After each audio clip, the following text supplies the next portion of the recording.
கர்த்தருடைய பரிசுத்த நாமத்திற்கு மகிமை உண்டாவதாக. இன்றைய வார்த்தை ஆதியாகமம் 24:63.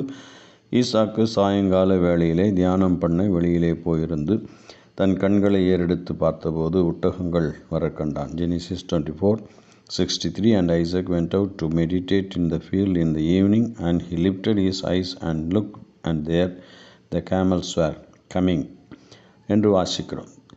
ஈசாக்குக்கு பெண் பார்க்கும்படியாக எலியேசர் கடந்து போயிருந்த அந்த சமயத்திலே தினந்தோறும் சாயங்கால வேளையிலே ஈசாக்கு தியானம் பண்ணும்படியாக லகாய்ரோயி என்கின்ற துறவை கடந்து வந்தார் என்று நாம் வாசிக்கிறோம்.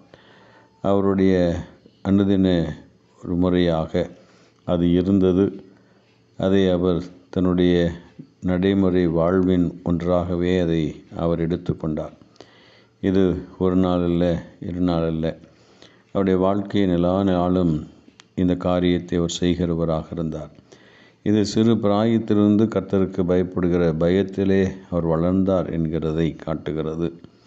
தன்னுடைய தகப்பன் பலி செலுத்தும்படியாக மோரியா மலையிலே அவரை கிடத்தி இருந்த அந்த சமயத்திலும் கூட தகப்பனுக்கும் தேவனுக்கும் கீழ்ப்படிந்து தன்னை முழுவதுமாக அர்ப்பணித்து கொண்ட ஒரு வாலிபனாக நாம் ஈசாக்கை பார்க்கிறோம்.